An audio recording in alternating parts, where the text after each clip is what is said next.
Hello students. तो चलिए शुरू करते हैं आज का अपना ये टॉपिक।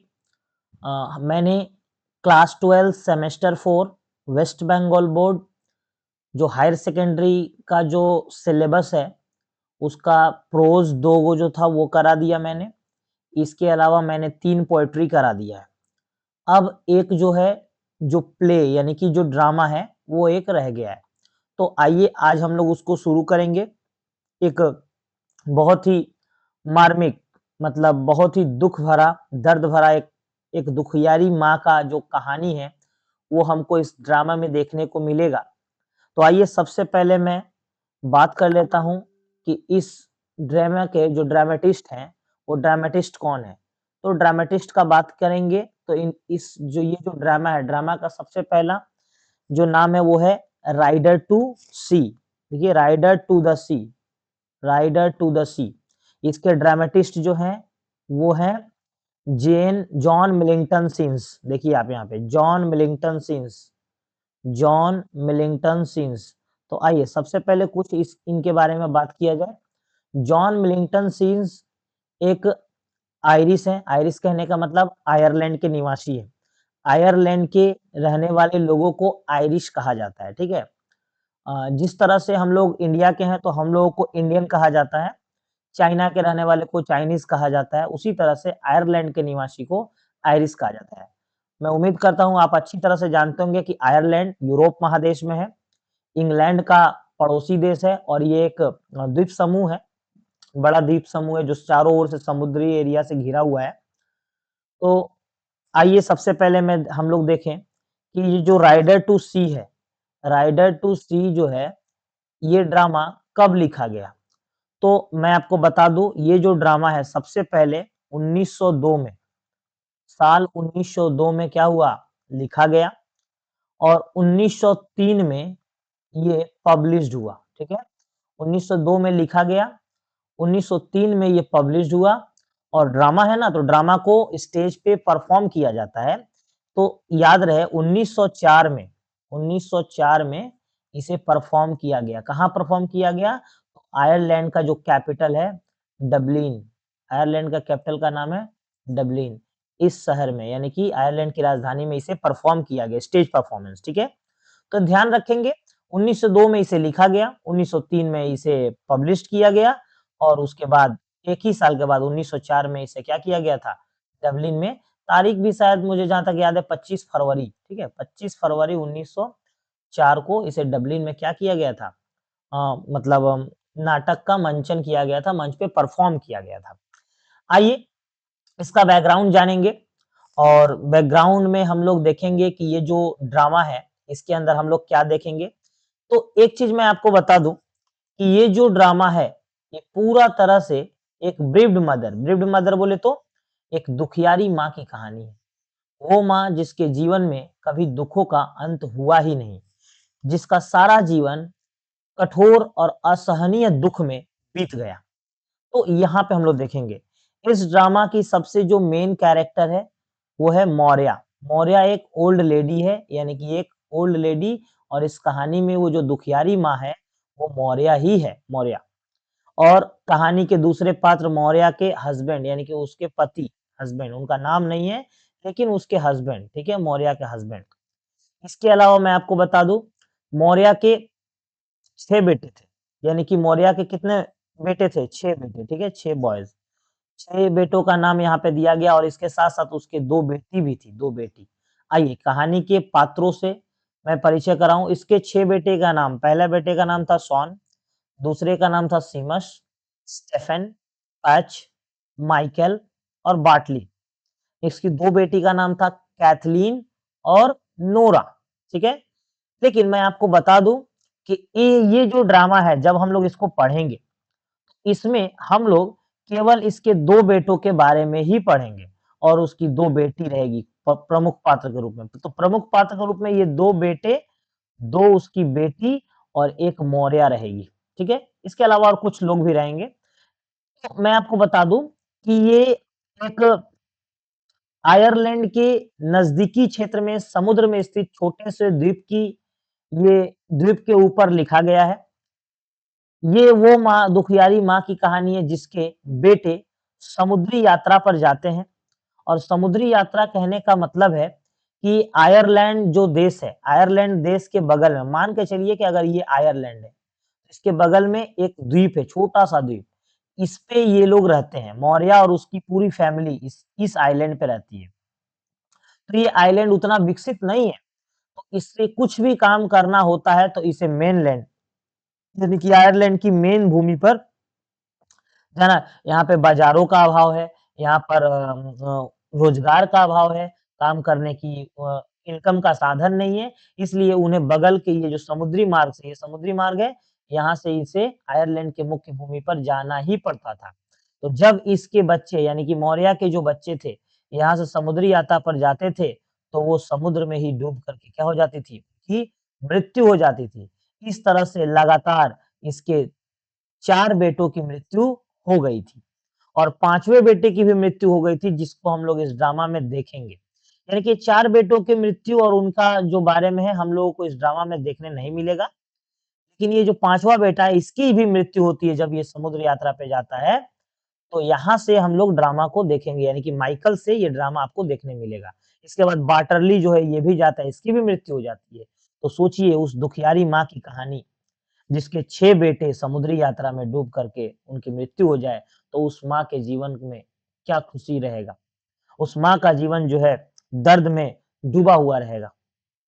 जो असहनीय पीड़ा, ऐसी पीड़ा जो सहा ना जाए, उस असहनीय पीड़ा को, उस संवेदना को वह किस प्रकार सहती होगी, यह पूरी तरह से हम लोग इस ड्रामे में देखेंगे।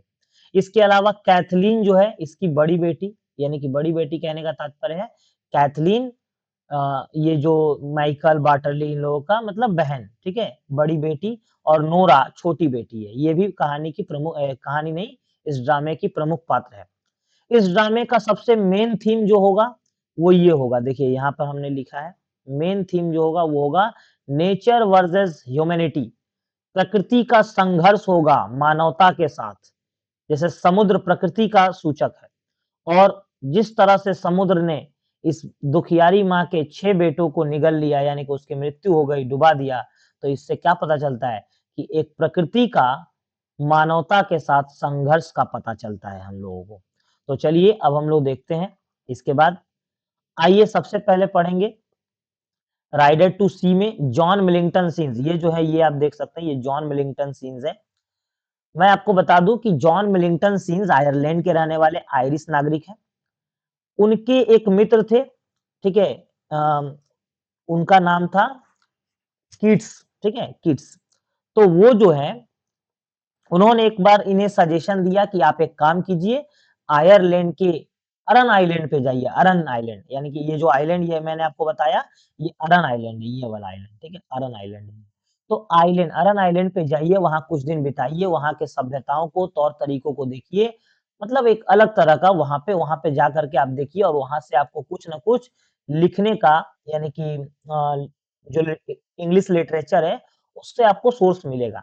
तो ये जो जेम्स सीन्स है, वो वहाँ पर अरन आइलैंड में जाके काफ़ी दिन बिताए थे, ठीक है? तो आइए हम देखते हैं जेम्स सीन्स के बारे में पहले, ठीक है? तो ये देखिए जेम्स सीन्स के बारे में क्या लिखा है, ध्यान देंगे। जॉन मिलिंगटन सीन्स इनका पूरा नाम क्या है? John Millington scenes, James scenes का पूरा नाम है जॉन मिलिंगटन सीन्स। 1871 में इनका जन्म हुआ, 1909 में इनकी मृत्यु हुई। Was a Pioneer Irish dramatist देखिए, ये जो है आयरिश, आयरिश माने तो आयरलैंड के ड्रामाटिस्ट हैं एंड पोएट और कवि भी हैं, whose work significantly contributed to the Irish literacy revival और इनका जो योगदान है, इनका वर्क यानी कि साहित्य के क्षेत्र में देखिए लिटरली लिटरली यानी कि साहित्य के क्षेत्र में, वो भी कौन-सा साहित्य? आयरलैंड के। आयरिश साहित्य के क्षेत्र में इनके जो योगदान हैं, वो बहुत ही मतलब स्मरणीय है, याद करने लायक है, उनका योगदान बहुत ही बहुमूल्य है। Scenes is renowned for a vivid portrayals of the rural Irish life. Scenes जो है काफ़ी जाने जाते हैं, किसके लिए? तो वो आयरिश रूरल यानी कि आयरलैंड के ग्रामीण जीवन को अधिकतर लिखते हैं। आयरलैंड के ग्रामीण लोगों के जीवन के ऊपर उन्होंने अधिक कहानियाँ लिखी हैं, तो इसलिए वो आयरलैंड के जो ग्रामीण एरिया है, उसके जीवन का उन्होंने बड़ी ही सजीवता से क्या किया है, वर्णन किया है, अपने प्रत्येक लेखनी में। Often drawing on the local dialects, इन्होंने अपने जो अ, लिखने का जो कला है, चाहे वो ड्रामा हो, चाहे वो पोएम हो, चाहे वो स्टोरी हो, उसमें उन्होंने लोकल डायलेक्ट का यूज़ किया। लोकल मतलब एक होता है ना कि किसी भी चीज़ को बना के प्रस्तुत करना, ये उनके अंदर नहीं। उन्होंने लोकल डायलेक्ट में, आम बोलचाल की भाषा में ही उन्होंने अपने लिटरे मतलब वो लि क्या बोलते हैं, लिटरेचर को लिखा है। इंग्लिश लिटरेचर में जैसे स्टोरी, ड्रामा या फिर इसके अलावा पोएम, इसको इंग्लिश लिटरेचर में उन्होंने लोकल भाषा में ही लिखा है। और फ़ोकलोर, फ़ोकलोर का मतलब होता है कि वो जो एक मान्यताएँ नहीं होती है, जैसे मान के चलिए कि बिल्ली रो रही है तो वो माना जाता है कि अ, बहुत ही खराब सूचक है, बिल्ली रास्ता काट दी तो खराब सूचक है। तो वो जो होते हैं ना, उसको क्या बोलेंगे आप? मान्यता बोलिए, मान्यता नहीं बोलिए, एक समाज का जो है वो जो सही मतलब थिंक नहीं है, ठीक है? तो वो चीज़ उसी को बोलते हैं। And stark realities of the island exist, और द्वीपों पर रहने वाले लोगों का जो वास्तविकता है, उसे उन्होंने दिखाने का प्रयास किया है। हीज़ प्लेज़, उनका यह ड्रामा कैरेक्टराइज्ड बाय अ लिरिकल डायलॉग, उनका यह ड्रामा जो है लिरिकल डायलॉग में, यानी कि इसमें लिखे गए जो भी बातें हैं ना, जैसे हम लोग बात करते हैं तो कैसे बात करते हैं, लेकिन इनका लिखा गया ड्रामा लिरिकल डायलॉग में, यानी कि इसमें अगर कोई शख्स कोई बात बोल रहा है तो वो गा करके बोल रहा है, गा करके। अच्छा, ये गाने का मतलब ऐसा नहीं है कि मतलब एकदम सुर ताल में एकदम गाना गा रहा है, ठीक है? मतलब गा करके बोलना, जस्ट मैं आपको दिखाऊँगा आगे, जैसे मान लीजिए यहाँ पे देखिए, मैं आपको एक बार दिखा देता हूँ। जैसे मान लीजिए कि यहाँ पे देखिए ये जो ड्रामा शुरू हो रहा है यहाँ पे देखिए, जैसे नोरा, वेयर इज़ शी? तो इसमें इस तरह से बोलेगा, वेयर इज़ शी? ऐसे, ठीक है? Where is she? She is lying down, God help help her, इस तरह से लिरिकल, जितनी होता है गाने के अंदाज में, ठीक है? उतना हमको उतना अच्छा तरीका से बोलने नहीं आ रहा है। लिरिकल इंग्लिश है, इसको हिबर्नो इंग्लिश बोला जाता है। तो हम लोग तो लगभग यूएस इंग्लिश को फ़ॉलो करते हैं। तो हम लोग जो है, हम लोग का इंग्लिश और ये इंग्लिश में थोड़ा अंतर है, तो इसलिए वो लिरिकल डायलॉग में बोला गया है। And deep empathy for his character, और इन्होंने इस ड्रामा के प्रत्येक कैरेक्टर के प्रति सहानुभूति प्रकट किया है। Explore theme of the myth tradition sometimes tragic interplay between the humanity and nature, इन्होंने इस थीम में माइथ यानी कि जो क्या बोलते हैं उसको, माइथोलॉजी जो होता है, इसके अलावा ट्रेडिशन परंपराएँ जो होती है, ट्रेजिक का मतलब होता है ट्रेजिक इंटरप्ले मतलब जो संघर्ष, किसके बीच संघर्ष? बिटवीन ह्यूमैनिटी एंड नेचर, यानी कि मानवता और प्रकृति के बीच जो संघर्ष है, उसको उन्होंने दिखाने का प्रयास किया है। सीन्स इनोवेटिव ड्रामेटिक स्टाइल, इनका इनोवेटिव ड्रामेटिक स्टाइल है। इस ब्लेंडेड नेचुरलिज्म, और इन्होंने नेचर के ऊपर क्या किया है? विद द पोएटिक सिंबोलिज्म, इनके प्रत्येक पोएम में कोई ना कोई नेचर का सिंबल मिलता है, मतलब प्रतीकों का प्रयोग होता है। जैसे देखिए, इस ड्रामे में नेचुरल सिंबल क्या है? सी, समुद्र एक प्राकृतिक चीज़ है, ठीक है? Pave the way of the more authentic representation, और ये बहुत ही ऑथेंटिक एकदम परफेक्ट रिप्रेजेंटेशन देते हैं ऑफ आयरिश कल्चर, आयरलैंड की संस्कृति के ऊपर ऑन द स्टेज, जो आयरलैंड का जो अपना संस्कृति है, उसे ही स्टेज पे इन्होंने दिखाने का प्रयास किया है। तो उम्मीद करते हैं कि ये जो ड्रामाटिस्ट के बारे में था, वो आप लोगों को समझ में आया होगा।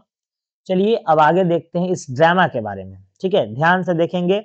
मैं अभी आपको अरन आइलैंड पर भी ले चलूँगा घुमाने के लिए, और वहाँ पे मैं दिखाऊँगा अरन आइलैंड पे, यानी कि गूगल मैप पे ले चलूँगा और दिखाऊँगा कि कहाँ का यह ड्रामा है, ठीक है? तो देखिए, मतलब वो वास्तविकता नहीं, वो वहाँ पे घूमने गए, वहाँ को लोगों को देखे, कई दिन वहाँ पर बिताए, तो उसके बाद उन्होंने ये ड्रामा लिखा। देखिए, rider to sea is one of the scenes most celebrated one act play. Rider to sea जो है, ये सीन्स का यानी कि जेम्स सीन्स का लिखा हुआ मोस्ट सेलिब्रेटेड, बहुत ही जाना-माना one act play, one act play ये क्या होता है? आइए मैं आपको बता दें वन एक्ट प्ले क्या होता है? वन एक्ट प्ले का मतलब वो होता है, जैसे मान लीजिए देखिए, हर एक प्ले को ना, जैसे मान लीजिए ये स्टेज है, स्टेज, इसपे प्ले किया जाता है और इसपे कुछ देर ही वो चलता है, फिर उसके बाद पर्दा बंद होता है, फिर एक बार वो दोबारा से शुरू होता है। इस तरह से कई पार्ट में जो ड्रामे होते हैं उसे वन एक्ट नहीं कहा जाता है। वन एक्ट प्ले का मतलब एक बार पर्दा खुला, एक बार पर्दा यहाँ सरक गया, एक बार यहाँ सरका दिया गया और पूरा ड्रामा खत्म होने के बाद फिर पर्दा बंद हुआ। तो एक बार में पूरा प्ले खत्म हुआ, पूरा ड्रामा। उसे वन एक्ट प्ले कहा जाता है। तो इस प्ले का भी मंचन किया गया था, यानी कि मंच पे परफॉर्म किया गया था। आगे देखिए क्या कहता है यहाँ पे, सेट ऑन अ रिमोट अरन आइलैंड बैकड्रॉप। देखिए आ गया बात कि यह प्ले जो है, यह ड्रामा जो है कहाँ का सेटअप है, रिमोट। रिमोट का मतलब होता है वो जगह जहाँ पे लोग नहीं रहते हैं, सुनसान, ठीक है, उसको बोलते हैं डिस्पेयर, यानी कि आशाहीन जगह, ठीक है, रिमोट अरन आइलैंड, अरन island. The play center on the relentless struggle of an Irish family against the overwhelming force of the sea। यह जो प्ले है, यह जो ड्रामा है, यह जो ड्रामा है, देखिए क्या बोल रहा है, ये जो ड्रामा है, the play centre on the relentless struggle, यानी कि रिलेंटलेस का मतलब क्या, लगातार होने वाले संघर्ष। यह जो ड्रामा है एक आयरिश फैमिली के लगातार संघर्ष की दास्तान सुनाता है। कैसी दास्तां सुनाता है, ओवरवेलमिंग फॉर्स द सी, यानी कि उसकी वो दुख की दास्तां सुनाता है जिसमें एक आयरिश फैमिली समुद्र की शक्तियों के आगे क्या हो जाता है, घुटने टेक देता है। मैंने आपको बताया कि उस दुखियारी माँ का दुख इतना कि उसके 6 बेटे और 6 का 6 बेटे समुद्री यात्रा पर जाते हैं और उसमें डूब जाते हैं, उनकी मृत्यु हो जाती है। आप सोचिए कितना बड़ा संघर्ष है ये। तो रिलेंटलेस स्ट्रगल, यानी कि लगातार होने वाले संघर्ष आयरिश फैमिली का दिखाया गया है। किसके प्रति, तो ये समुद्र के विरोध में होने वाले। आगे देखिए क्या होता है, the narrative focus on the grief and resignation of the women. Narrative यानी कि नैरेटर, जो ड्रामेटिस्ट है उन्होंने क्या फोकस किया, ग्रीफ, ग्रीफ यानी कि दुख, रेजिग्नेशन यानी कि स्वीकार करना। इसमें ओमेन, एक महिला के दुःख को, एक महिला ने अपने दुःख को क्या किया है, जीवन में स्वीकार किया है। एक महिला जो अपने जीवन में दुखों को स्वीकार किया, इसको बढ़िया से दिखाया, फोकस किया है। पर्टिकुलरली द एल्डर मदर, और वो महिला कौन-सी है? एक माँ है, एक बूढ़ी माँ है। एक बूढ़ी माँ अपने जीवन में बेटों को खोने के दर्द को किस तरह से स्वीकार किया है जीवन में, इस चीज़ को दिखाया गया है। who has already lost many of her son, उन्होंने अपने बहुत सारे बच्चे, लड़के बेटे को क्या किया, खो दिया, to the treacherous wave, यानी कि खतरनाक समुद्री लहरों के बीच, through its stark poetic language and atmosphere intensity। और यहाँ पे बताया जा रहा है कि किस तरह का जो है एटमॉस्फेयर इंटेंसिटी है, कि देखिए आप यहाँ पर कितना मतलब दर्द भरा वो क्षण दिखाया गया इसमें। द प्ले, द प्ले, तो मतलब इसका मतलब इस प्ले में ये दिखाया गया है। तो देखिए ये जो प्ले का बैकग्राउंड था ये रहा, पोएट का ड्रामेटिस्ट का बैकग्राउंड ये रहा। उम्मीद करते हैं दोनों आपको समझ में आया होगा। आइए, इसके अलावा ड्रामा शुरू करने से पहले मैं आपको लेके चलता हूँ अरन आइलैंड पे। चलेंगे तो चलिए अरन आइलैंड पे चलते हैं और मैं आपको वहाँ पे दिखाता हूँ। ये देखिए अरन आइलैंड, देखिए आपको एक गूगल मैप दिख रहा होगा और इस गूगल मैप पे आपको दिख रहा है, ये देखिए ये रहा अरन आइलैंड, ठीक है। अब आइए मैं आपको इसको थोड़ा-सा ज़ूम करके दिखाता हूँ। ये देखिए, ये देखिए। क्योंकि ये सब देखना ज़रूरी है, तभी देखिए, आपको अब दिख रहा होगा, ये देखिए अरन आइलैंड। अरन आइलैंड 3 द्वीप समूहों में बँटा है। आप देख सकते हैं 3 द्वीप समूह। ये रहा 1, ये रहा 2, ये रहा 3। अब इसमें भी बताइए तो किस द्वीप समूह का कहानी है, मैं आपको बता देता हूँ। ये बीच वाला, जिसका नाम क्या है? इनिशमन, इनिशमन। और इसका नाम है इनिशमोर और इसका नाम है इनिशियर। देखिए 3 द्वीप का नाम क्या है? इनिशमन, इनिशमोर, इनिशियर। तो इसमें यह जो राइडर टू सी द का जो घटना है, वो कहाँ का है? इनिशमन। मैं आपको अगर थोड़ा-सा और दिखाऊँ तो आपको मैं आपको सीन्स का भी दिखाता हूँ, कि जो जेम्स सीन्स ने लिखा है तो यहाँ पे देखिए जेम्स सीन्स का कुछ आपको हो सके देखने मिले। ये देखिए सीन्स चेयर आपको मिला? Scenes chair. जेम्स सीन्स का चेयर मतलब ये बता रहा है, ये देखिए ना जेम्स सीन्स चेयर, यानी कि सीन्स यहीं पर बैठ के समुद्र को ध्यान से देखा करते थे और तभी ये सब काफ़ी दिन तक यहाँ पे रहे, इनको देखा, तब उन्होंने अपने कल्पनाओं में इस ड्रामे को सेट किया, प्ले को। तो देखिए यहाँ पे आपको दिखा ना सीन्स चेयर, इसीलिए मैंने कहा इनिशमन द्वीप का है, इनिशमन। और ये देखिए बगल में आपको दिखा दूँ, ये पड़ोसी देश। अब आप बताइए यहाँ पर रोज़गार का ना साधन है, ना किसी भी तरह की सुख सुविधाएं होंगी। तो ये आयरलैंड का हिस्सा है।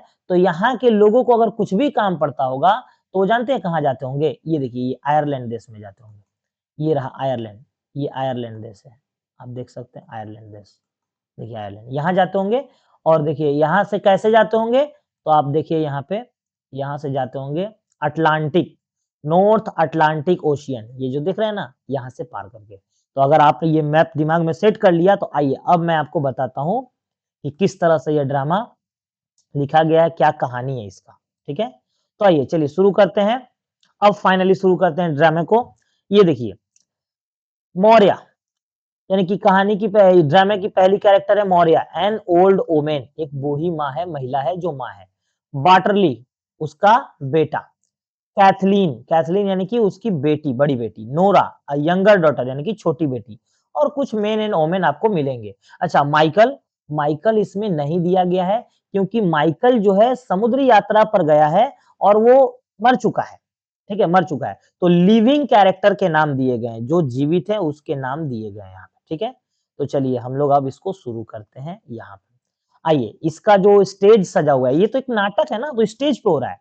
तो आइए इसका जो स्टेज सजा हुआ है उस पे देखिए क्या-क्या है।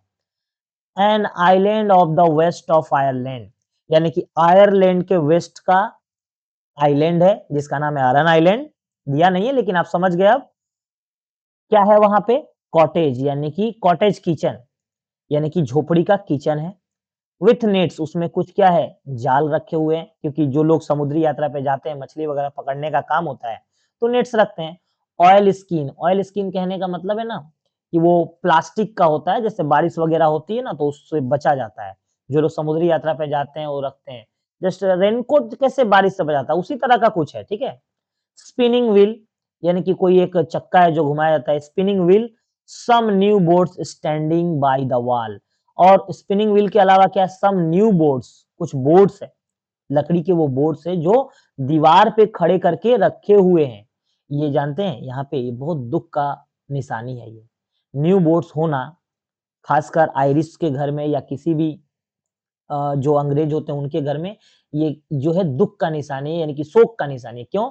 न्यू देखो, आप हम लोगों ने पहले ही बैकग्राउंड को समझ लिया कि इस फैमिली में मृत्यु का मतलब कहर जारी है। मृत्यु पर मृत्यु, मृत्यु पर मृत्यु। इसलिए इसमें ये दिखाया जा रहा है कि new boards standing by the wall, दीवार से खड़े करके न्यू बोट क्यों रखे हैं? देखिए, एक होता है ना कि जब लोग मर जाते हैं तो उन्हें एक कॉफ़िन बनाया जाता है, कॉफ़िन। देखिए मैं तो उतना अच्छा बना नहीं पाऊँगा लेकिन मैं आपको ऐसे दिखाने की कोशिश करता हूँ। इस तरह का कॉफ़िन बनाया जाता है, इस तरह का। इस तरह का आप देखेंगे कॉफ़िन बनाया जाता है और इसमें उनकी बॉडी को रख के इस तरह से पैक कर दिया जाता है। इसको बोलते हैं कॉफ़िन। तो ये बोर्ड से बना होता है। ये जो है लकड़ी के बोर्ड यानी कि कुल मिला के लकड़ी से बना होता है। तो उसी को बनाने के लिए न्यू बोट्स दीवार पे खड़ा, आप सोचिए, आप इसी से अंदाज़ा लगाइए। इसका मतलब इस परिवार में मृत्यु का कहर लगातार जारी है। एक के बाद एक मृत्यु होती है, इसलिए पहले से ही उन्होंने क्या रखा है? Standing the new boats bye the wall, ठीक है? कैथलीन, कैथलीन जो उसकी बड़ी बेटी है वो क्या है? ए गर्ल ऑफ अबाउट 20, कि उसका उम्र कितना है? 20 यानी कि 20 साल। फिनिशेस नीडिंग केक, और वो क्या कर रही है? केक बना रही है। And puts it down on the pot oven by the fire, और केक को बेक करने के लिए वो आग के ऊपर ओवन पे रखी हुई है, ठीक है? Then wipes her hand and begin to spin the wheel, और उसके बाद क्या करती है? अपने हाथ को इस तरह से झाड़ती है और जो व्हील है उस व्हील को क्या करती है? चलाती है। कोई चक्का है वो उसको चलाती है।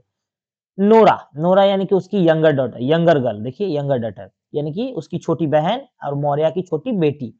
Puts her hand, puts her head in at the door, sir पे कुछ रख करके दरवाजे से एंटर करती है। ध्यान दीजिएगा क्या सजा हुआ है स्टेज? एक कॉटेज किचन है, नेट्स है, ऑयल स्किन है और न्यू बोर्ड्स लगे हुए हैं, कॉफिन बनाने वाले, जो इसको कॉफिन बोला जाता है, इसको कॉफिन बोला जाता है, ठीक है? अ, कैथलीन जो है 20 यानी कि 20 साल की है, अपना केक को बेक करने के लिए आग पे चढ़ा दी है। इसके अलावा चक्के को घुमा रही है, तभी वहीं पर नोरा जो उसकी छोटी बेटी है, उसकी बहन है, मौर्य की छोटी बेटी है, वो सर पे कुछ रख करके दरवाजे से एंटर कर रही है। अब आइए शुरू होता है। नोरा, नोरा क्या कहते हैं? इन ए लो वॉइस। ये जो ब्रैकेट में दिया है इसको हम लोग नहीं पढ़ते हैं, ये एक्शन है, ये किस एक्शन में बोला जा रहा है। फिर भी पढ़ के समझ, इन ए लो वॉइस, धीमी आवाज में नोरा क्या बोल रही है? Where is she? वो कहाँ है? वह यानी कि उसकी माँ, यानी कि Maurya. Kathleen, she is laying down, वह लेटी हुई है। गॉड हेल्प हर, भगवान उसकी सहायता करे। देखिए कहाँ पे, यहाँ पे उसकी बेटी बोल रही है अपनी माँ के लिए कि वह लेटी हुई है, भगवान उसकी सहायता करे। एंड मे बी स्लीपिंग, हो सकता है वो सो रही होगी। इफ सी एबल, अगर सो सके तो। देखिए कितनी बड़ी बात कह दी गई है कि she is laying down, she is laying down, वो लेटी हुई है। गॉड हेल्प हर, भगवान उसकी मदद करे, वो कैथलीन कह रही है। एंड मे बी स्लीपिंग, हो सकता है सो रही होगी। इफ सी एबल, अगर सो सके तो सो रही होगी। यानी उसके जीवन में इतना दुख दर्द है, मौर्या के जीवन में, उस बूढ़ी माँ के जीवन में, कि उसे सोना भी मतलब ये नहीं, वो सो भी नहीं सो, उसे नींद भी कैसे आएगी? जिसके 5-5 बेटे मर जाएँ, उसे नींद कैसे आएगी? ठीक है? इसीलिए बोला गया है। Nora comes in softly, Nora आती है and take a bundle from under her shawl, और एक बंडल अपने शॉल, अपना जो शॉल है उसके अंदर से निकालती है। ठीक है? कुछ बंडल यानी कि कुछ चीज़ बाँधा हुआ है उसमें निकालती है। ठीक है? कैथलीन, कैथलीन क्या कह रही है? स्पिनिंग द व्हील रैपिडली, वो जो चक्का है उसको तेजी से चला रही है और कह रही है, what is it you have? यह तुम्हारे पास क्या है? कैथलीन पूछ रही है नोरा से, ये जो बंडल निकाली है, what is it you have? ये तुम्हारे पास क्या है? नोरा, नोरा क्या कहती है? The young priest, the young priest is after bringing them. ये जो ये जो यंग प्रीस्ट है, यानी कि जो पादरी, जो चर्च के फादर होते हैं, या हमारे भाषा में पंडित, या वो अगर हम आयरलैंड के भाषा में ले तो चर्च के जो फादर होते हैं, ठीक है? Young priest is after bringing them, young priest ने ये हमें ला करके दिया है। वो कह रही है Nora, it is a shirt, it's a shirt यानी कि ये शर्ट है, एंड प्लेन स्टॉकिंग, स्टॉकिंग यानी कि मोजा, ठीक है? मोजा वो होता है ना, सॉक्स, तो ये बोल रहा है it's a shirt and plain stocking were got off a drowned man in a Donegal. यह जो है इसके अंदर शर्ट है और मोजा है, किसके? तो एक आदमी जो डूब रहा था, ड्रॉन, ड्रॉन मतलब डूब चुका है। कहाँ डूब चुका है? इन ए डोनेगल, डोनेगल एक जगह का नाम है, समुद्र में कोई जगह है डोनेगल, वहां पर डूब चुका है। तो उसी का जो शर्ट है और क्या है, मोजा है, इसके अंदर है। ये कौन ला के दिया? पृष्ठ ला कर दिया नोरा को। ठीक है? कैथलीन स्टॉप्स हर व्हील, कैथलीन अचानक से वो जो चक्का घुमा रही थी उसे बंद कर देती है। विथ अ सडन मोमेंट, अचानक से, and leans out to listen, और आग सामने आकर के सुनने लगती है उसकी बातों को, नोरा की बातों को। सोचिए कितना दुख भरा। मैंने आपको कहा ना, माइकल, माइकल जो है समुद्री यात्रा पर गया है और मर चुका है, जो उसका 5वां बेटा है, 5वां बेटा। ठीक है? अब आइए अगला शुरू करते हैं। फिर नोरा क्या कहती है? We were to find out if it's Michael they are. हम लोगों को यह पता करना है कि क्या यह कपड़े माइकल के हैं। हम लोगों को यह पता करना है, नोरा कहती है, कि क्या यह कपड़े माइकल के हैं। Sometimes herself will be down looking by the sea, क्योंकि समटाइम्स कभी-कभी, हरसेल्फ, हरसेल्फ इसकी माँ के लिए, मौर्या के लिए यूज़ किया गया है। वह आएगी, मतलब हम लोगों को यह चेक करना चाहिए कि क्या यह कपड़े और मोजे माइकल के हैं, क्योंकि वह कभी-कभी आएगी और समुद्र के किनारे जाके देखेगी। कौन जाके देखेगी? उसकी माँ मौर्या। जाकर के देखेगी अपने बेटे के, क्योंकि माइकल मर चुका है या बहुत दिन से, यानी कि काफ़ी दिन हो गए माइकल लौटा नहीं है। तो उसे एहसास हो चुका है कि उसका बेटा वो माइकल जो उसकी मृत्यु हो गई है, तो बार-बार समुद्र किनारे जाती है अपने बेटे के बॉडी को ढूँढने के लिए। तो वही वो कह रही है नोरा, यानी कि उसकी बेटी, कि we are find it out the Michael they are, क्या माइकल का है? हम लोग को जल्दी से देखना चाहिए, नहीं तो वो अभी आएगी और समुद्र के किनारे जाएगी देखने के लिए। कैथलीन क्या कहती है? How would they B Michael Nora? ये माइकल के कैसे हो सकते हैं Nora? How would he go the length of that way to the far north? आखिर वो कैसे इतना दूर, आखिर वो माइकल कैसे इतना दूर उत्तरी समुद्र की तरफ जा सकता है, यानी कि नॉर्थ अटलांटिक, अभी मैंने आपको मैप में दिखाया था ना, नॉर्थ, उत्तरी समुद्र के पास आखिर वो कैसे इतना दूर जा सकता है? तो ये कपड़े माइकल के कैसे हो सकते हैं नोरा? तो माइकल बहुत दिन से गायब है। ठीक है? ये देखिए नोरा, नोरा क्या कहती है? The young priest says she is known the like of it. Young priest ने कहा है, हो सकता है ये उसके हो, उन्होंने मुझे कपड़े देते समय कहा है he is known the like of it, उसकी तरह ही है, यानी कि हो सकते हो उसको। If it is Michael they are, और उन्होंने कहा कि अगर ये माइकल के हुए, सेज ही, तो कहना, you can tell herself is got a clean burial by the grace of God. तो उन्होंने ये जो कपड़े दिए हैं, ये बंडल दिया है, नोरा कह रही है, तो उन्होंने कहा if it is Michael they are, अगर ये माइकल के कपड़े निकले, तो सेज ही, उसे कहना, किसे कहना, you can tell herself, यानी कि अपनी माँ से कहना, मौर्या से कहना, is got a clean burial, उसे ब्यूरियल यानी कि उसे कब्र मिल चुका है। कब्र, जो मरने के बाद कब्र जो होता है, वो कब्र मिल चुका है बाय द भगवान के आशीर्वाद से, या भगवान का जो है शुक्र है कि उसे एक बहुत ही अच्छा सुंदर सा कब्र मिल चुका है। ये बात तुम अपनी माँ से कह देना, अगर ये कपड़े माइकल के हुए तो चेक करने के बाद। And if they are not his, और अगर ये कपड़े माइकल के नहीं हुए, लेट नो वन से अ वर्ड अबाउट देम, तो उससे एक शब्द भी कुछ मत कहना, अगर ये कपड़े माइकल के नहीं हुए तो। For she will be getting her death, क्योंकि अगर वो उसके मौत की खबर सुनेगी, sees says he, with crying and lamenting, वह रोने लगेगी, चिल्लाने लगेगी, विलाप करने लगेगी। अब कोई भी जिसका 4 बेटा मर चुका है, 5वां बेटा भी मर गया जिसका बॉडी नहीं मिला है, एक बेटा बचा हुआ है बार्टरली, तो वह रोएगा ही, विलाप करेगा ही। तो इसलिए कृष्ण ने कहा है देते समय कि अगर माइकल के हुए तो अपनी माँ से कह देना कि उसे क्या हुआ है, भगवान के आशीर्वाद से उसे एक सुंदर सा कब्र मिल चुका है, शांत। और अगर माइकल के नहीं हो तो उससे कुछ मत कहना, क्योंकि बेकार का वो उसके मौत से डरी है और वो रोने लगेगी, विलाप करने लगेगी। The door which Nora has half close is blown open by the gust of wind, यानी कि नोरा ने जो दरवाजे को आधा बंद रखा था, वो हवा के झोंकों से वो दरवाजा अब क्या हुआ, पूरा खुल गया, यानी कि स्टेज पर ऐसा हुआ। आइए आगे देखते हैं। कैथलीन लुकिंग आउट एनेक्सियसली, बड़े ही चिंता भरी निगाहों से कैथलीन देखती है। Did you ask him would be stop Bartley going this days with the horse to the Galway fair. तो कहती है कैथलीन नोरा से कि डिड यू आस्क, क्या तुमने पूछा, हिम वुड ही स्टॉप बाटली, क्या तुमने उस पृष्ठ से पूछा कि वो बाटली को जाने से रोकेंगे, बाटली गोइंग दिस डे, क्योंकि बाटली इन दिनों समुद्री यात्रा पर जाए, वो उनका जो छठा भाई है, अंतिम भाई, वो भी समुद्री यात्रा पर जाना चाहता है। तो वो बोल रही है कि नोरा से बोल रही है कि तुमने उन पृष्ठ से पूछा कि वो बाटली को समुद्र में जाने से क्या रोकेंगे नहीं, क्योंकि हॉर्स देखो, day the horse to the Galway fair, Galway में मेला लग रहा है, किसके मेला, घोड़ों का मेला लग रहा है, तो वो वहां जाना चाहता है, तो क्या वो जो पृष्ठ है उसे रोकेंगे नहीं, तुमने पूछा नहीं, ये बात बोल रही है Nora. I won't stop him says he, उन्होंने कहा है मैं उसे नहीं रोकूंगा, but let you not be afraid, लेकिन तुम डरो मत, भयभीत ना हो, उन्होंने कहा है कि तुम भयभीत ना हो। Her self does be saying prayer half through the night, her self यानी कि मौर्या उसकी माँ, वो जो है रात रात भर जाग करके क्या करती है, प्रे करती है, भगवान से प्रे करती है। The all mighty God won't have her destitute, और जब वो प्रे करती है रात रात भर जाग के भगवान से अपने बेटों के लिए, तो भगवान इतना निर्दयी कैसे हो सकता है, वोंट लीव हर डेस्टिट्यूट, उसे अकेला नहीं छोड़ सकता, says he with no son living, ऐसा नहीं है कि उसका जो एक बेटा बचा उसे भी भगवान छीन लेंगे, ऐसा नहीं है, भगवान इतना भी निर्दयी नहीं हो सकते हैं कि उसे बिना बेटे का रहने देंगे, नो सन लिविंग, किसी भी बेटे को जिंदा नहीं रहने, ऐसा नहीं है। तो भयभीत होने का बात नहीं है, वो जा रहा है तो उसे जाने दो, मैं नहीं रोकूंगा।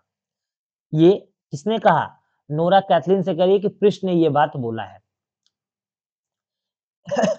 Is the sea bad, Cathleen कह रही है is the sea bad by the white rocks Nora, Nora देखो, क्या समुद्र का मौसम जो है खराब हुआ है, व्हाइट रॉक कोई जगह का नाम है, कि व्हाइट रॉक से देखो जाकर के क्या समुद्र का मौसम खराब हो रहा है क्या, नोरा से बोल रही है नोरा। मिडलिंग बेड यानी कि हाँ थोड़ा थोड़ा सा खराब हुआ है।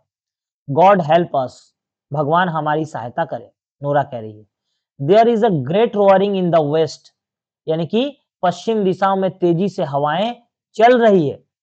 And it's worst it will be getting when the tide turns to the wind, और ये तब और खतरनाक हो जाएंगी हवाएं जब इससे समुद्री लहरों को सहायता मिलेगा और तेजी से ऊंची-ऊंची समुद्र में लहरें उठेंगी, तब ये और खतरनाक हो जाएंगी। ठीक है, ये कौन कह रहा है? नूरा कह रही है। She goes over the table with the bundle, shall I open it now? और वो जो बंडल वो शॉल से निकाली थी वो टेबल पर रखी, तो अब वो कह रही है नूरा, शैल आई ओपन इट नाउ? क्या मैं इसे खोलूं? उसमें जिसमें कपड़ा था और क्या था? मोजा था। वो देखने के लिए क्या उसके भाई के हैं कि नहीं। Shall I open it now? क्या मैं इसे खोलूं? कैथलीन कह रही है। Maybe said wake up on us and come in before we have done. बोल रही है कि हाँ, हमें इसे खोलना चाहिए and come in before we have done. जब तक हमारी माँ यहाँ आती है तब तक मुझे हम लोगों को यह देख लेना चाहिए। क्योंकि अगर माइकल के नहीं हुए तो उसे नहीं बताना, माइकल के हुए तो उसे बताना भी तो है। तो माँ के आने से पहले देख लेना चाहिए। कमिंग टू द टेबल, और वो क्या हुआ? टेबल के पास दोनों बहनें आई उसे खोलने के लिए। It's a long time we will be and two of us crying. यहाँ पर देखिए कितना दर्द भरा बात लिखा गया है कि दोनों बहनें उस बंडल को खोलने से पहले ये बोल रही है कि काफ़ी लंबे समय बाद यह दिन आया है, हो सके कि अब इसे खोलने के बाद हम दोनों बहनें एक साथ रो रहे हों। कितना दर्द और कितना मतलब असहनीय दर्द को दिखाया गया है जो बर्दाश्त के बाहर हो, ठीक है? अब आइए आगे देखते हैं। They put the ladder against the gable of chimney. They put the, यहाँ पे सॉरी, आगे यहाँ पे छोटा हुआ है तो हम इसको थोड़ा-सा छोटा कर देते हैं। ये देखिए। तो यहाँ पे क्या हुआ? वो लोग खोलने के लिए रेडी है और बोल रही है कि बहुत समय के बाद ऐसा होगा अगर ये माइकल के हुए तो हम दोनों बहनें साथ में रो रहे होंगे। उनका दुःख को दिखाया गया है। नोरा क्या करी है? Goes to the inner door and listen. Nora खोलने से पहले एक बार दरवाजे के पास जाती है जहाँ उसकी माँ लेटी हुई है और सुन रही है। She is moving about on the bed. अरे वो तो बेड से उठ रही है, मूव कर रही है, यानी कि जो बेड है उस पे से मूव कर रही है। She will be coming in a minute. वह 1 मिनट में यहाँ आ जाएगी। नोरा किससे बोल रही है? कैथलीन से। कैथलीन क्या कह रही है? तेजी से हड़बड़ी में, गिव मी द लैडर, मुझे एक सीढ़ी दो, and I will put them up in the turf loft. Turf loft मतलब वो जो घर के ऊपर छज्जा बनाया होता है ना, उस पे, कि मुझे सीढ़ी दो, मैं जल्दी से इस बंडल को क्या करता हूँ, उस छज्जे पे रख देती हूँ। The way she won't know of them at all. And maybe when the tides turn, she will be going down sea with the floating from the east. बोल रही है कैथलीन कि मैं उस पे रख देती हूँ। The way she won't know them at all. और इससे उसे पता नहीं चलेगा, वो आएगी जब माँ तो उसे पता नहीं चलेगा कि हम क्या कर रहे थे, यानी कि वो जो बंडल को खोल रहे थे। And may be when tides turn, और जब जब जो समुद्री लहरें वो जब टर्न करेंगी तो हो सके वो समुद्र के किनारे, गोइंग डाउन टू सी, वो देखने के लिए जाए, be floating from the east, जो पूर्व से समुद्री लहरें आ रही है, हो सके उसमें माइकल का बॉडी जो है बहते हुए आए, ठीक है, किनारे पे, इसलिए वो जाएगी। यहाँ पे यह बताया गया है। They put the ladder against the gable. वो जो लेडर को कहाँ रख दी? जैसे दीवाल पे देखिएगा ना, जहाँ पे सीढ़ी लगाया जाता है ना, तो वहाँ पे एक दाग होता है, उसको बोला गया है। गैबल ऑफ द चिमनी। कैथलीन मतलब सीढ़ी लगा दी चिमनी पर। Kathleen goes up a few step. Kathleen सीढ़ी पे कुछ स्टेप चढ़ी and hide the bundle in the turf loft. Turf loft का मतलब वो जो छज्जा है ना, तो उसमें क्या की, हाइड कर दी। और टर्फ यानी कि टर्फ मतलब जो है ना लकड़ी, जो लकड़ी होता है ना, अरे जैसे जिसमें ना माचा टाइप का, जैसे छज्जा बना होता है उसपे लकड़ियाँ सजा के रखते हैं। तो टर्फ माने वो, लॉफ्ट माने वो जगह जहाँ पे लकड़ियाँ रखी जाती है। तो उन लकड़ियों के बीच में वो बंडल को क्या की, छुपा दी, ऊपर सीढ़ी पे चढ़ के। Maurya comes from the inner room. Maurya inner room, अंदर के रूम से आ गई। अब देखिए Maurya looking up at the Cathleen and speaking querulously. क्या हो रहा है कि कैथलीन को देख रही है और कह रही है, क्वेरसली का मतलब क्वेश्चन, प्रश्न करते हुए, is is not it tough enough? ये इतनी लकड़ियां काफी नहीं थी? यू हैव दिस डे और इवनिंग। आज सुबह और आज दिन और शाम के लिए तो इतनी लकड़ियां काफी थी जो तुमने उतारा है, तो फिर क्यों चढ़ी हो? ठीक है, ये कह रही है Kathleen. There's a cake baking eight the fire for a short space. मैं केक को बेक कर रही हूँ आग के ऊपर, तो वहाँ पे क्या हो रहा है, थ्रोइंग डाउन द टफ, कुछ लकड़ियाँ नीचे फेंकते हुए, कुछ लकड़ियाँ उस छज्जे पर से नीचे फेंकते हुए बोली कि नहीं मैं केक को बेक कर रही हूँ, इसलिए यह लगेगा। And Bartley will want it when tides turn if he goes to Connemara। यानी कि बार्टरली जाएगा ना तो यह केक उसे लगेगा। कब जाएगा? जब समुद्री लहरें टर्न करेंगी, goes to Connemara। वो कहाँ जाएगा? Connemara। Connemara एक जगह है, वहां पर जाएगा समुद्र के उस पार। बोले नहीं, वो लोग रोजगार करने के लिए, कोई भी काम करने के लिए समुद्री जहाज से उन्हें मेनलैंड पे यानी कि आइलैंड पे जाना पड़ता था। ठीक है। Nora picks up the turf. अब नोरा क्या करे, जानबूझ के, देखिए कितना अच्छा से इन लोग कितने अच्छे तरीके से मतलब किया है ताकि शक ना हो। Nora picks up the turf. Nora उन लकड़ियों को उठा लेती है and puts its round the pot oven, और पोर्ट ओवन के पास रख देती है। आगे देखिए, Maurya sitting down on a stool at the fire. एक टूल पर बैठ जाती है आग के पास। You won't go this day with the wind rising from the south and west. बोल रही है वह नहीं जाएगा क्योंकि हवाएं उठ रही है कहाँ से? दक्षिण और पश्चिम से हवाएं उठ रही है, इसलिए वो नहीं जाएगा। He won't go this day, वो जाएगा ही नहीं। For the young priest will stop him surely. Maurya कह रही है यंग प्रीस्ट उसे जरूर रोक देंगे अगर वो जाएगा तो। वो नहीं जाएगा। ठीक है, मौर्या कह रही है। कौन नहीं जाएगा? बाटली। ठीक है, उनका अंतिम बेटा। Nora he will not stop him. Nora कह रही है कि नहीं, वो नहीं रोकेंगे mother. And I heard Eamon Simon and Stephen Pheety and Colum Shawn saying he would go. और ये जो है उस जो द्वीप है ना वहाँ के लोगों, आस-पास पड़ोसी लोगों का नाम है। तो नोरा कह रही है कि वो नहीं रोकेंगे उसे, क्योंकि मैंने इमान सेमन, स्टेफन पीटी और कॉलम साउंड से सुना है कि वो ज़रूर जाएगा। मौर्या क्या कह रही है? Where is he itself? वो है कहाँ? मौर्या कह रही है वो है कहाँ? कौन? बाटली। Nora he went down to see could there be another boat sailing in the week। वह समुद्र के किनारे गया है यह देखने कि क्या कोई और समुद्री जहाज इस हफ्ते आने वाला है। and I am thinking it won't be long till he is here now। और मुझे नहीं लगता कि वह देर करेगा, वो जल्दी ही यहाँ आएगा। नोरा कह रही है। For the tide turning at the green head, क्योंकि समुद्र का जो लहर है, टाइड जो है वो जो है यहाँ पे टर्न हो रही है।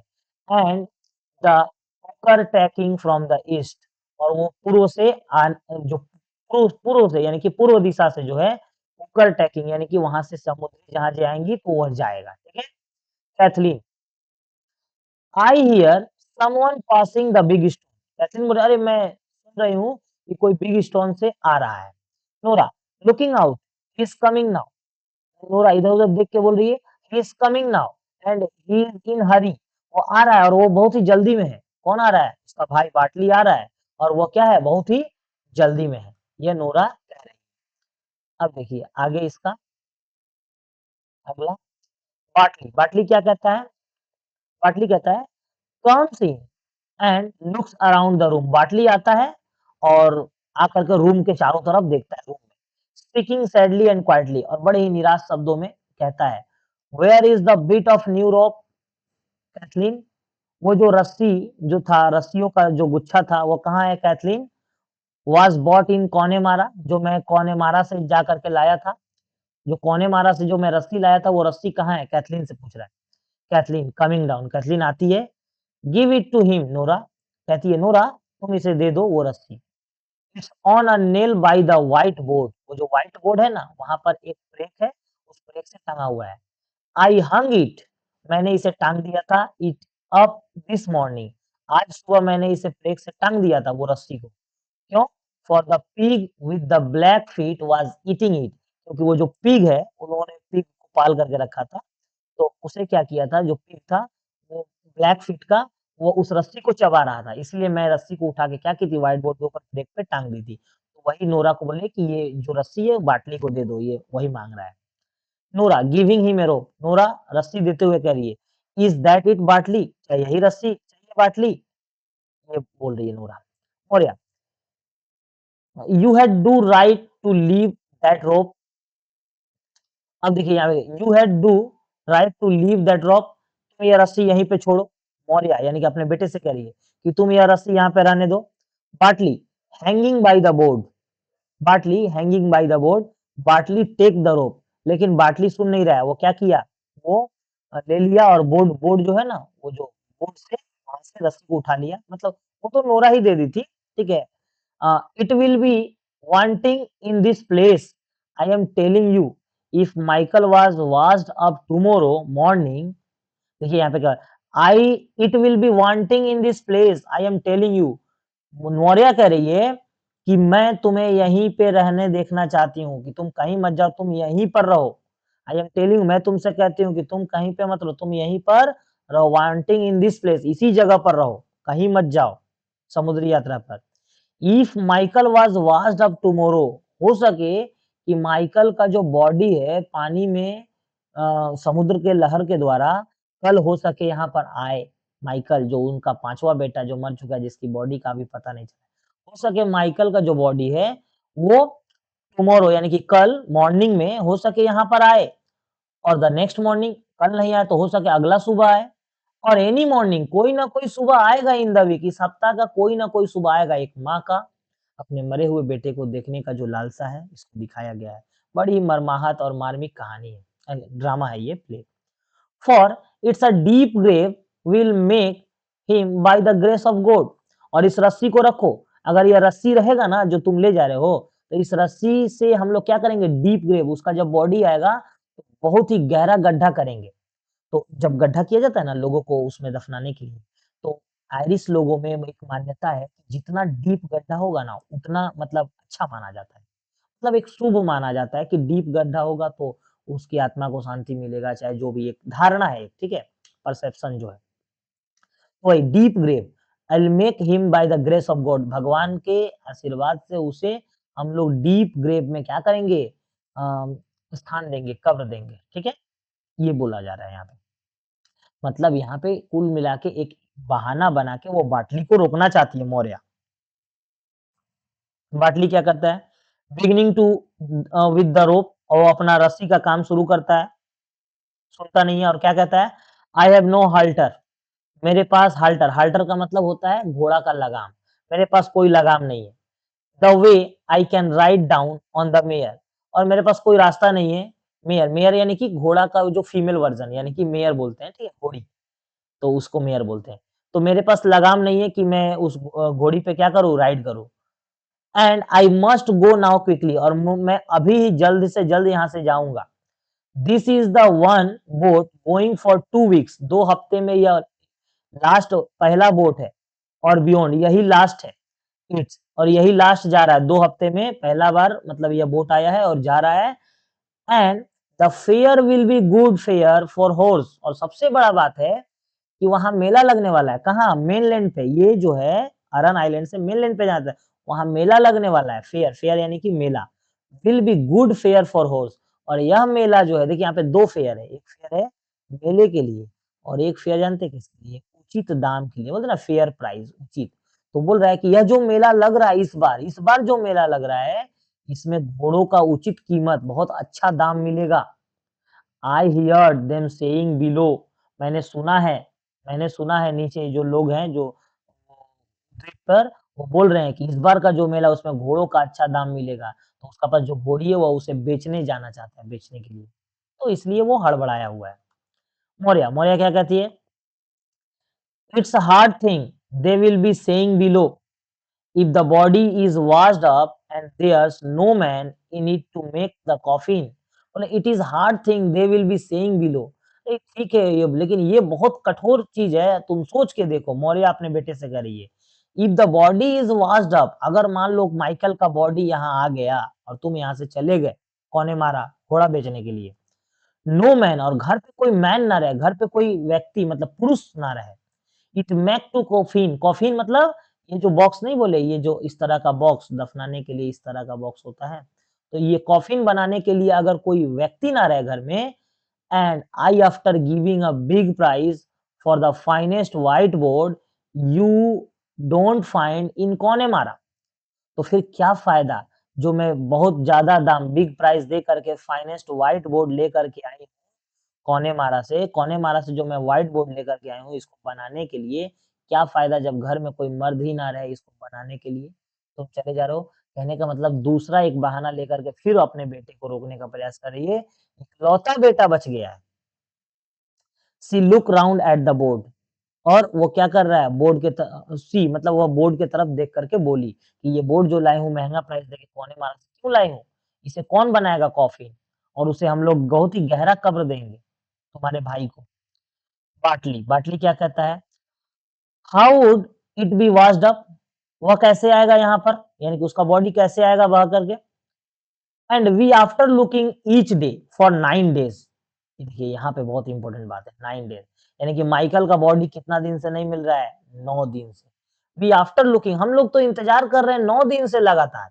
And a strong wind blowing a while back from the west and south और ये जो हवाएँ भी चल रही है तो वेस्ट और साउथ से चल रही हैं। फिर उसका बॉडी यहाँ आने का कोई सवाल ही नहीं बनता है। ये बाटली कह रहा है अपनी माँ से, ठीक है? अब देखिए मौर्य क्या कहती है यहीं तक पढ़ के हम लोग रहने देंगे इसके बाद दूसरा पार्ट जो आएगा उसमें देखेंगे आगे। मौर्य, मौर्य क्या कहती है?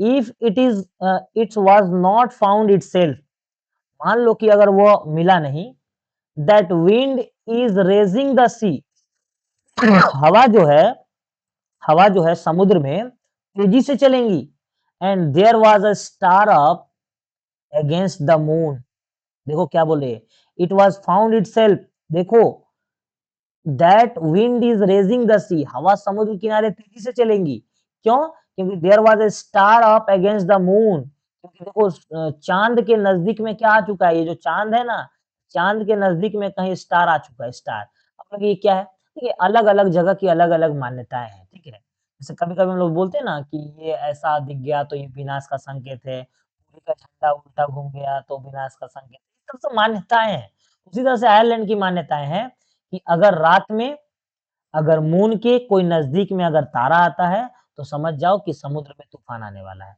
विंड इज रेजिंग द सी वो बोले देखो क्योंकि star up against the moon and it's rising in the night इसका मतलब रात में तूफान आने वाला है। इफ इट वाज 100 हॉर्स अब बोल रहा है कि अगर तुम मेरे पास 100 घोड़े हो, उसकी माँ कह रही है और 1000 हॉर्स चाहे 1000 घोड़े हो, मेरे पास 100 घोड़े हो चाहे 1000 घोड़े हो, you had itself what is the price of 1,000 horse against a sun where there is one sun only बहुत बड़ी बात कह दी मौर्य ने कि तुम बताओ अगर मेरे पास 100 घोड़े हो और 1000 घोड़े हो तो क्या उस 1000 घोड़े और 100 घोड़े की कीमत मेरे इकलौते बेटे यानी कि इकलौता वन देखिए वन सन ओनली जिसका जिसका सब बेटा मर गया हो और एक बेटा बचा हो तो 100 घोड़े और 1000 घोड़े से ज्यादा कीमती तो नहीं हो मतलब कीमती होगा ना वो तो 100 घोड़ा और 1000 घोड़ा तो मेरे लिए ज्यादा कीमती नहीं होगा क्योंकि मेरे एक बेटे इकलौते बेटे तुम बच गए हो मौर्य उसे रोकने का भरपूर प्रयास कर रही है, ये देख कर के हमको पता चला हम लोगों को। तो हम लोग यहीं तक रहने देते हैं पहले पार्ट में, दूसरे पार्ट को जब हम लोग करेंगे तो देखेंगे आगे ड्रामा में क्या होता है। तो इस तरह से आपको उम्मीद करते हैं अच्छी तरह से समझ में आया होगा पूरा ओवरऑल, बहुत ही इन डेप्थ मैंने बताया है। तो अगर अच्छा लगा हो तो ज़रूर कमेंट करके बताएँ कि आपको अच्छे से समझ में आया कि नहीं आया। वीडियो को लाइक करें और एग्ज़ाम का तैयारी अच्छे से करें। मैं आपके साथ हूँ, इसके बाद मैं हिंदी का वीडियो लाऊँगा, तब तक के लिए टाटा, बाय-बाय।